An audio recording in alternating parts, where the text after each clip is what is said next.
আসসালামু আলাইকুম। গত পর্বে আমি HTML ফর্মের কিছু ইম্পর্টেন্ট টাইপ নিয়ে কথা বলছিলাম, যেমন colour, number, select, option and radio. তো এই পর্বে আমি আরও কিছু ইম্পর্টেন্ট টাইপ নিয়ে কথা বলবো।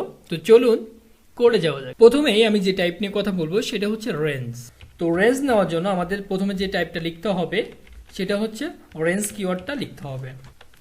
এবার যদি আমরা আউটপুটের রেজাল্টটা দেখি তাহলে দেখতে পাচ্ছি যে রেঞ্জ নেওয়ার কারণে আমাদের একটা ব্রাউজারে একটা রেজাল্ট শো হচ্ছে। তো এখান থেকে আপনি রেঞ্জটা অটো ইনক্রিজ অথবা ডিক্রিজ এখান থেকে ইচ্ছা মতো আপনি এখান থেকে করে নিতে পারবেন। এবার আমরা যে টাইপ নিয়ে কথা বলবো সেটা হচ্ছে টাইম। সেক্ষেত্রে আপনাকে যেটা লিখতে হবে, ইনপুট টাইপটা টাইম দিতে হবে।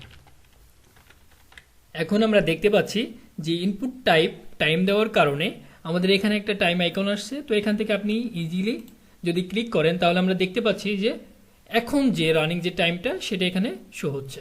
এখন আমরা যে টাইপ নিয়ে কথা বলবো সেটা হচ্ছে ডেট। তো আমরা টাইপটা দিয়ে দিই ডেট। তো সিমিলার ওয়েতে আমরা যদি রেজাল্টটা দেখি তাহলে দেখতে পাচ্ছি যে ইনপুট টাইপ ডেট দেওয়ার কারণে এখান থেকে মান্থ, ডেট অ্যান্ড ইয়ার এখান থেকে আপনি আপনার ইচ্ছা মতো সিলেক্ট করতে পারবেন। তো আমরা যদি দেখাই তো এখানে দেখতে পাচ্ছি যে ডেট, মান্থ অ্যান্ড ইয়ারটা খুব সুন্দর করে শো হচ্ছে। এখন আমরা যে টাইপ নিয়ে কথা বলবো সেটা হচ্ছে উইক। এর জন্য আমরা এখানে টাইপটা লিখে দিলাম উইক। তো আমরা দেখতে পাচ্ছি ইনপুট টাইপ উইক দেওয়ার কারণে আমাদের এই আইকনটা শো হচ্ছে। এখন এখান থেকে যদি আপনি সিলেক্ট করেন তাহলে আমাদের 49 রানিং যে উইকটা এখানে প্রপারলি দেখা যাচ্ছে। এখন আমি যে টাইপ নিয়ে কথা বলবো সেটা হচ্ছে মান্থ। তো আমি টাইপটা এখানে বলে দিই যে ইনপুট টাইপটা হবে মান্থ। এখন যদি আউটপুট দেখি তাহলে দেখতে পাচ্ছি যে মান্থ দেওয়ার কারণে আমাদের এখানে কিছু অপশন আসবে, সেটা আপনি এখান থেকে দেখতে পারবেন যে রানিং যে মান্থটা আছে সেটা সুন্দর করে শো হচ্ছে।